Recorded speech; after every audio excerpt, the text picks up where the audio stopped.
Hello everyone, welcome back to own channel keep creating. दोस्तों, आज की पहली वीडियो में हमने वीकली मार्केट हाइलाइट्स डिस्कस किए, सारे इंपॉर्टेंट न्यूज और इंडिकेटर्स देखे। जैसा हमने उस वीडियो की सारी इंडिकेटर्स और अपडेट्स में देखा, अभी मार्केट में काफी कंसोलिडेशन फेज चल रही है और निफ्टी के ऊपर और नीचे दोनों तरफ के मूवमेंट के चांसेस बने हुए हैं। इसलिए हमें लगता है कि ये समय एकदम स्टॉक स्पेसिफिक अप्रोच रखने का है और थोड़ा कॉशियस रहने का है। इन सभी न्यूज और इंडिकेटर्स को ध्यान में रखते हुए कौन कौन से ऐसे फंडामेंटली स्ट्रॉन्ग स्टॉक्स हैं जो आप इन्वेस्टिंग के लिए कंसिडर कर सकते हैं, जो अभी भी आपको अच्छे वैल्यूएशन पे अवेलेबल है, और उन्हें कौन से प्राइस लेवल पे आप बाई कर सकते हैं, वो हम इस वीडियो में डिस्कस करेंगे। वीडियो शुरू करने से पहले बता दूं कि अगर आपने अब तक चैनल को सब्सक्राइब नहीं किया तो you are missing a lot of useful information and ideas about investing and wealth creation.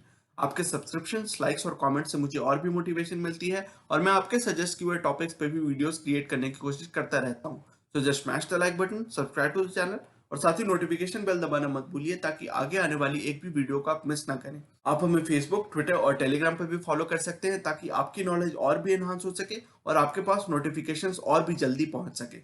Link description में दी हुई है। So without taking any more of your time, let's get started. दोस्तों, आज का पहला स्टॉक जो हम डिस्कस करने वाले हैं वो है दिवीज लेबोरेटरीज।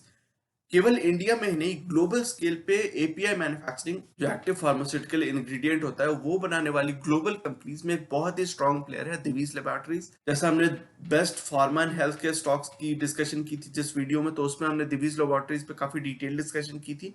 वहां पे हमने देखा था कि कितनी सारी एपीआईज बनाती है और कॉफ सिरप में इसकी मार्केट शेयर में करीबन half of total global APIs Divi's laboratory बनाती है। पेन किलर्स में करीबन 66% की है। तो ओवरऑल उस वीडियो को देखने से आपको आइडिया लग जाएगा कि दिवीज लेबोरेटरीज कितनी फंडामेंटली साउंड कंपनी है और आगे चल के कितनी बड़ी मार्केट लीडर बन सकती है, केवल इंडिया के अंदर ही नहीं, वर्ल्ड लेवल पे। तो ये एक छोटी सी बैकग्राउंड थी डिवीज लेबोरेटरीज के बारे में।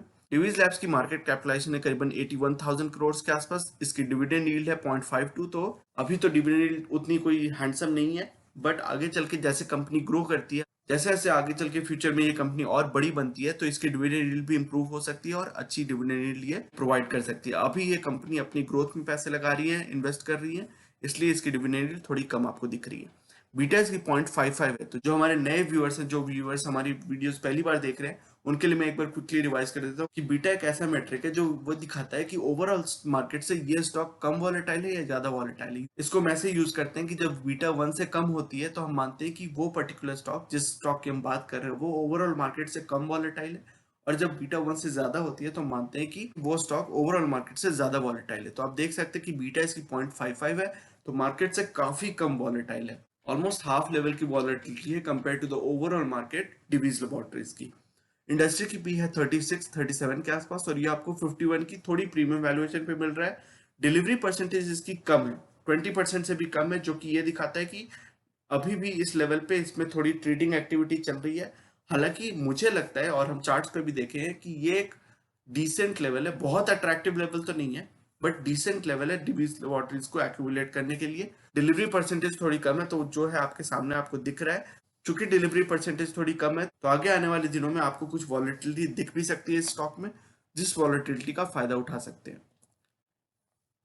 डिवीज लेबोरेटरीज का स्टॉक आपने देखा है कि कई बार इसने 3,000 से 3,100 के प्राइस लेवल के बीच में सपोर्ट लिया है। 1, 2, 3, 4, यहाँ पे आप देख सकते हैं कि 4 बार इसने इस प्राइस लेवल के आसपास सपोर्ट लिया है। तो मुझे लगता है कि ये एक डिसेंट लेवल हो सकता है। अगर आपने इसमें ऑलरेडी इन्वेस्ट नहीं किया है लो प्राइस लेवल्स पे, तो ये एक अच्छा डिसेंट लेवल है आगे की फ्यूचर प्रोस्पेक्ट को देखते हुए।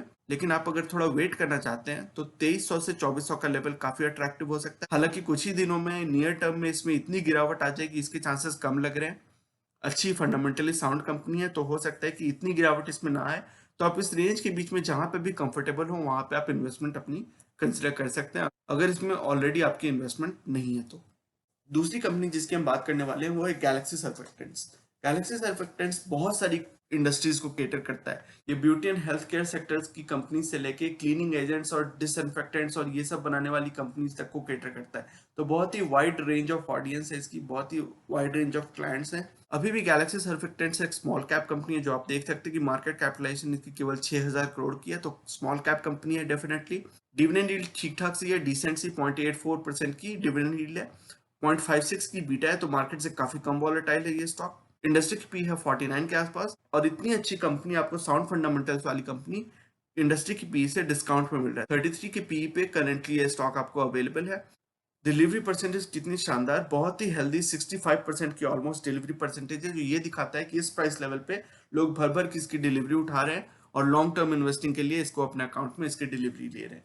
गैलेक्सी सर्फेक्टेंट्स का स्टॉक अगर आपको 1600 से 1650 जो इसका करंट प्राइस लेवल है उसके आसपास ही अगर ये आपको इस प्राइस लेवल पे मिलता है तो काफी अच्छा लेवल हो सकता है। आप देख सकते हैं कि पहले भी इस प्राइस लेवल के आसपास इसने सपोर्ट लिया है, लेकिन आप अगर थोड़ा वेट करना चाहते हैं और मार्केट में थोड़ी नियर टर्म वॉलेटिलिटी के कारण अगर ये स्टॉक आपको 1300 से 1350 के बीच तक में मिलता है तो वो और भी शानदार लेवल हो सकता है। उस प्राइस लेवल पे आपकी level of safety, margin of safety थोड़ी बढ़ जाएगी। जैसे हमने देखा ये स्मॉल कैप स्टॉक है तो पॉसिबल जरूर है कि नियर टर्म वॉलेटिलिटी के कारण इस प्राइस लेवल पे ये आ सकता है। अगर उस प्राइस लेवल पे आता है तो आपके लिए काफी अट्रैक्टिव ऑप्शन हो सकता है अगर इस स्टॉक में आप लॉन्ग टर्म पोटेंशियल देखते हैं तो।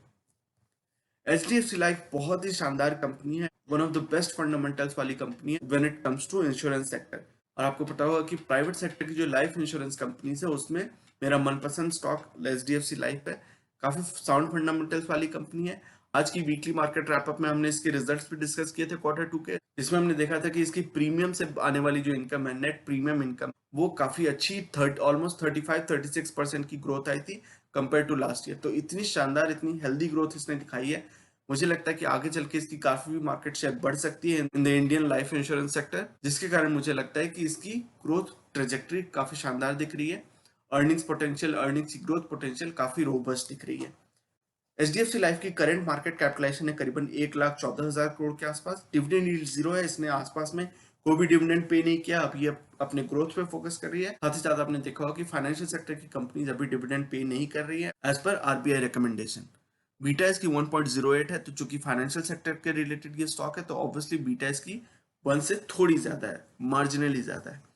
इंडस्ट्री की पी है 66 और ये आपको 85 की थोड़ी प्रीमियम वैल्यूएशन पे मिल रहा है, बट ये स्टॉक आपको हमेशा एक प्रीमियम वैल्यूएशन पे ही मिलेगा कंपेयर टू इंडस्ट्री, क्योंकि ये स्टॉक उतना फंडामेंटली साउंड है, इसकी बिजनेसेस इतनी साउंड है, इसकी गवर्नेंस, इसकी जो ऑपरेशंस है वो इतनी साउंड है। 38% की रेस्पेक्टेबल, काफी रेस्पेक्टेबल डिलीवरी परसेंटेज, जो ये दिखाता है कि इस प्राइस लेवल पे इसकी डिलीवरी लोग अपने इन्वेस्टमेंट अकाउंट में ले रहे हैं। 550 से 575 का जो लेवल है वो काफी स्ट्रॉन्ग सपोर्ट लेवल है इसका। काफी सारे मूविंग एवरेजेस आपको दिख रहे हैं कि इसी प्राइस लेवल के आसपास HDFC लाइफ के लिए है। तो इस प्राइस लेवल पे इसने काफी बार सपोर्ट लिया भी है और ये प्राइस लेवल इसलिए मुझे अट्रैक्टिव लगता है। अगर आप करंट मार्केट प्राइस के आसपास इसमें इन्वेस्ट करना चाहते हैं तो कर सकते हैं, एक डिसेंट लेवल है इन्वेस्टमेंट के लिए। लेकिन आप अगर थोड़ा वेट करना चाहते हैं और आप थोड़े और अट्रैक्टिव प्राइस लेवल्स पे इन्वेस्ट करना चाहते हैं तो 475 टू 500 का लेवल भी बहुत ही शानदार लेवल है।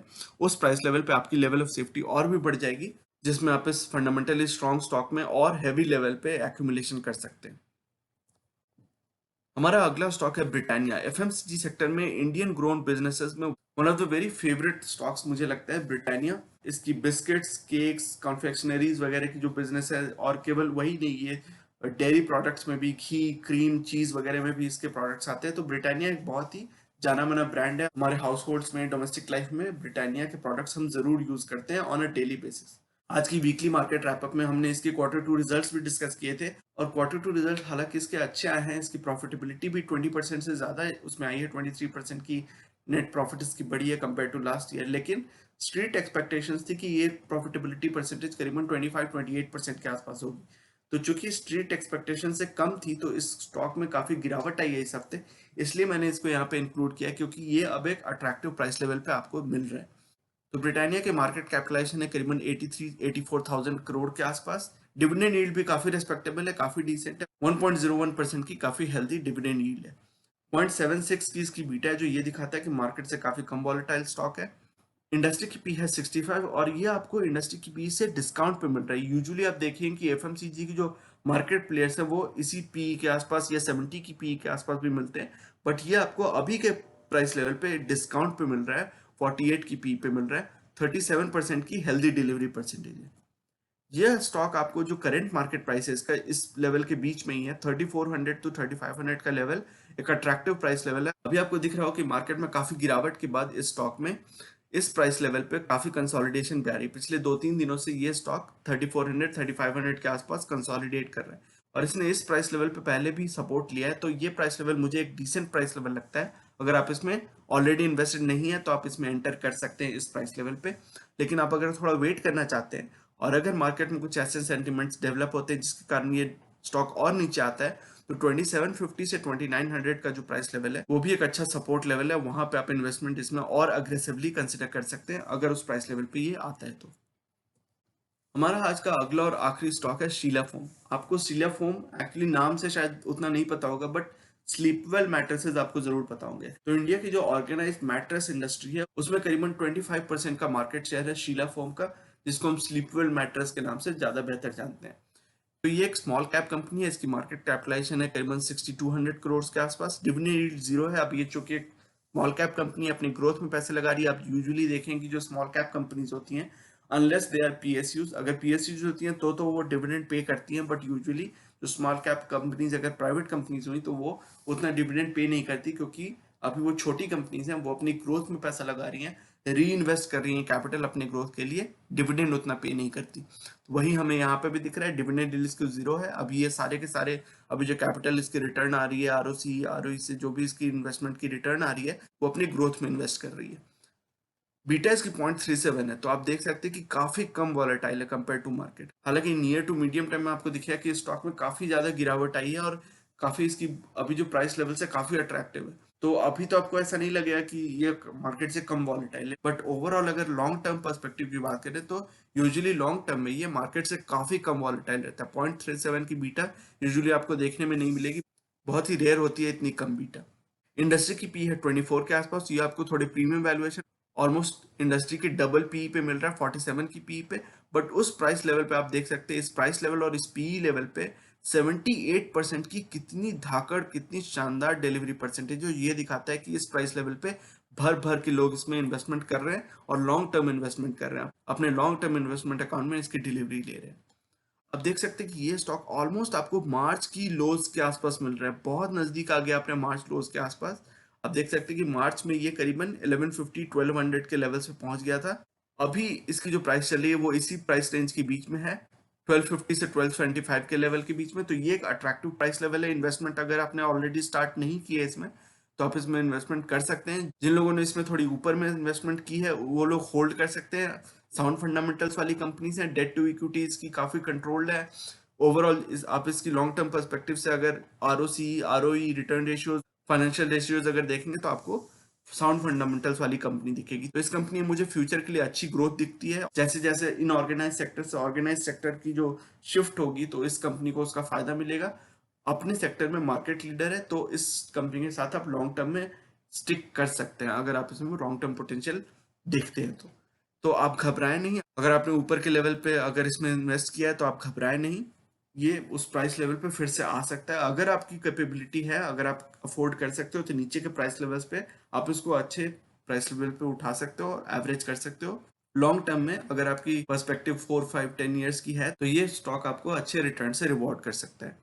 अगर आप इसमें थोड़ा वेट करना चाहते हैं, चूंकि ये स्मॉल कैप कंपनी है, जैसा हमने देखा था स्मॉल कैप स्टॉक्स में वॉलेटिलिटी बनी रह सकती है इन द नियर फ्यूचर। तो अगर मार्केट में कुछ वॉलेटिलिटी ऐसी आती है, अगर आपको 1150 से 1200 के लेवल्स दिखते हैं स्टॉक में, तो वो एक बहुत ही अट्रैक्टिव प्राइस लेवल हो सकता है। ऑलमोस्ट आपको मार्च क्लोज पे ये स्टॉक अवेलेबल होगा अगर आप उस प्राइस लेवल पे लॉन्ग टर्म इन्वेस्टमेंट कर सकते हैं या करना चाहते हैं तो ये सारे स्टॉक्स जो हमने डिस्कस किए फंडामेंटली काफी स्ट्रॉन्ग स्टॉक्स हैं। इनके ऊपर आप और रिसर्च कर सकते हैं, इनके फाइनेंशियल रेशियोज, रिटर्न रेशियोज, सब कुछ हिस्टोरिकल पर्सपेक्टिव से चेक कर सकते हैं। और उसके बाद अगर रिसर्च करने के बाद ये सारे स्टॉक्स आपको पसंद आते हैं तो आप जो जो प्राइस लेवल से इंडिकेट किए हुए उस प्राइस लेवल पे ध्यान रख सकते हैं, इन सारे स्टॉक्स को अपने वॉच लिस्ट में डाल सकते हैं और अपनी लॉन्ग टर्म इन्वेस्टमेंट के लिए इन सभी को कंसिडर कर सकते हैं।